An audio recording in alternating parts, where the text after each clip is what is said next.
कहानी एक ऐसे परिवार से शुरू होती है जो अपनी जिंदगी खुशी खुशी जी रहे होते हैं। उन्हें ये नहीं पता था कि कुछ बहुत बुरा होने वाला है बस कुछ ही मिनटों में। जब पति पत्नी बात कर रहे थे तभी अचानक उन्होंने बाहर से लोगों के चीखने की आवाजें सुनी। जब वे बाहर गए तो देखा कि बाहर बहुत अराजकता मची हुई थी। लोग अपने घरों से भाग रहे थे। ऐसा लग रहा था कि कुछ बड़ा हो रहा है। जस और बेथ ने देखा कि उनके पड़ोसी भी जल्दी जल्दी अपने घर छोड़कर जा रहे थे। जस ने एक पड़ोसी से पूछा, क्या हो रहा है, तुम अपने घर क्यों छोड़ रहे हो? लेकिन पड़ोसी बहुत व्यस्त थे और उन्होंने जवाब नहीं दिया। उन्होंने देखा कि पड़ोसी का बेटा अपना सामान पैक कर रहा था। जब जस ने लड़के से पूछा, तुम कहाँ जा रहे हो, तो लड़के ने जवाब दिया, मेरे पापा के दोस्त जो सरकारी अफसर हैं उन्होंने कहा है कि एक बहुत खतरनाक वायरस फैल गया है जो एक आम इंसान को एक राक्षस में बदल देता है। तभी लड़के की माँ आई और उसे खींच कर ले जाने लगी। जस ने उससे पूछा कि लड़के ने जिस वायरस के बारे में बताया वो क्या था। लड़के की माँ ने कहा, समझाने का समय नहीं है, तुम अपनी पत्नी और बेटी को लेकर जितना हो सके इस शहर से दूर चले जाओ। ये सुनकर जस और बेथ बहुत डर गए। इसके बाद जस ने जल्दी से अपनी फैमिली को कार में डाला और शहर छोड़ने लगे। लेकिन रास्ते में उन्होंने देखा कि जो पड़ोसी पहले भाग रहे थे वे अब वापस लौट रहे थे। इससे उन्हें और भी ज्यादा उलझन हुई। बाद में वे ट्रैफिक में फंस गए। जब जस और उनका परिवार कार से बाहर निकला तो देखा कि शहर से बाहर जाने वाला एकमात्र रास्ता पुलिस ने ब्लॉक कर दिया था। आसमान में हेलीकॉप्टर उड़ रहे थे। लोगों को बताया जा रहा था कि शहर में एक जहरीला वायरस फैल गया है और उन्हें वापस अपने घरों में जाना चाहिए।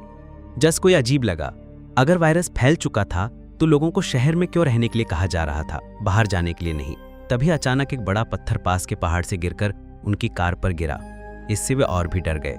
पहाड़ हिलने लगा। फिर 2 सैन्य फाइटर जेट्स पहाड़ के पीछे से निकले और शहर की ओर बढ़े। इन जेट्स ने पूरे शहर को बमबारी करना शुरू कर दिया और शहर को राख में बदल दिया। बेथ ने जल्दी समझा कि अगर उन्होंने पुलिस की बात मानी होती और वापस घर चले जाते तो उनकी हालत और भी खराब होती। इसके बाद जेट्स सड़क पर चल रहे लोगों की ओर बढ़ने लगे। सभी लोग घबराकर भागने लगे।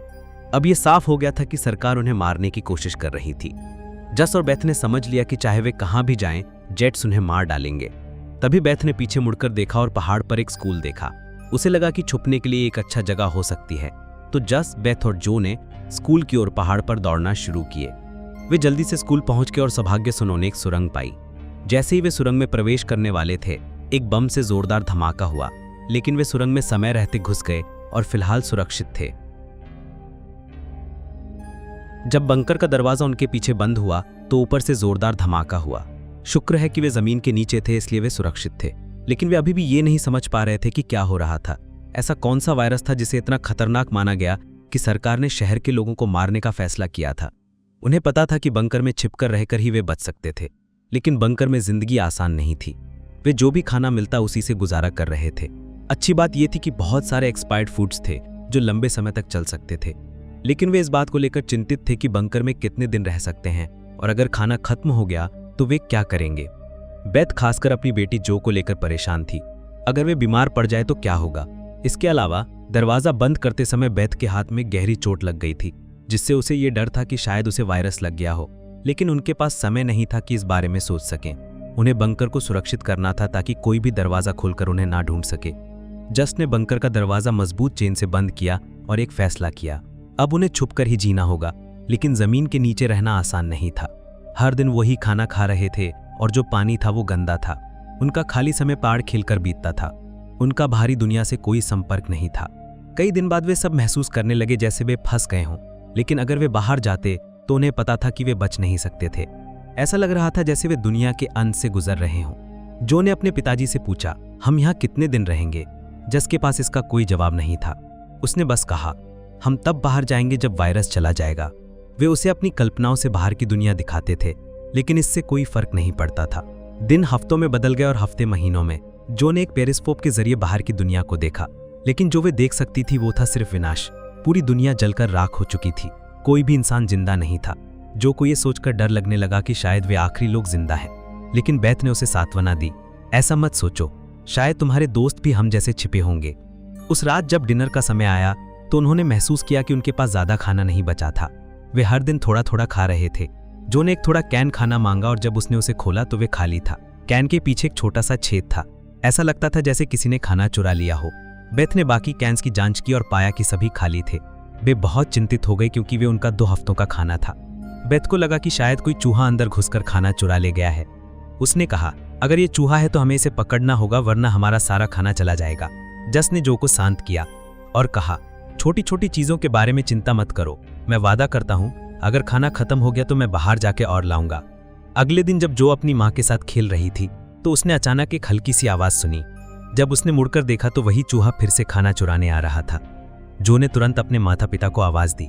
उन्हें समझ में आ गया कि इस चूहे को पकड़ना जरूरी है, वरना वे और खाना चुरा लेगा। जस गुस्से में चाकू लेकर चूहे का पीछा करने लगा, लेकिन वे बहुत तेज था। वे जस के हमले से बचकर भाग गया और टेबल पर रखी एक लालटेन को गिरा दिया। लालटेन गिरकर जलने लगी। चूहा अपने बिल में भागने से पहले बेथ ने उसे जल्दी से पकड़कर मार डाला। अब वे राहत महसूस कर रहे थे कि चूहा पकड़ लिया गया है, लेकिन उनकी राहत ज्यादा समय तक नहीं रही। गिरने वाली लालटेन से आग फैलने लगी। जस ने जलती हुई लालटेन को बुझाने की कोशिश की, लेकिन वे बहुत गर्म थी और उसका हाथ जल गया। लालटेन का कांच टूटकर टुकड़ों में बिखर गया और आग टेबल पर फैलने लगी। बेथ ने एक पर्दा फाड़कर आग को बुझाने की कोशिश की, लेकिन वे पर्याप्त नहीं था। जस ने आधे बाल्टी पानी में डाला और आग पर डाला। काफी कोशिशों के बाद वे आग बुझाने में सफल रहे, लेकिन उनके सामने और भी समस्याएं थीं। आग से निकला धुआं बंक करके पूरे हिस्से में फैलने लगा और वे वेंटिलेशन सिस्टम के जरिए बाहर आने लगा। धुआं धीरे धीरे ऊपर की ओर बढ़ रहा था और ये उन्हें डराने लगा। इसका मतलब था कि उनका छुपा हुआ स्थान कहीं ना कहीं ढूंढा जा सकता था। वे सभी घबराए हुए थे क्योंकि धुआं उनकी स्थिति को उजागर कर सकता था। वे चुपचाप बैठे थे, अपनी सांसें रोके, उम्मीद कर रहे थे कि कोई उन्हें ना ढूंढे। जस को लगा कि रात का अंधेरा मदद करेगा और कोई उन्हें नहीं ढूंढ पाएगा।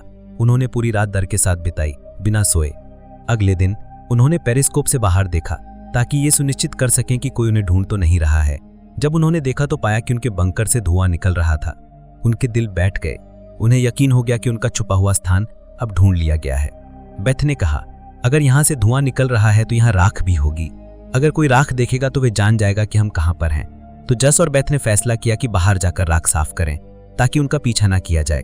जाने से पहले जस ने जो से वादा लिया कि चाहे जो भी हो बंकर से बाहर मत आना, यहाँ तक कि अगर तुम अजीब आवाजें सुनो। जो ने वादा किया। फिर उन्होंने बंकर का दरवाजा खोला और ध्यान से सुना। एक बार जब ये सुनिश्चित हो गया कि बाहर कोई नहीं था तो उन्होंने दरवाजा खोला और बाहर निकल गए।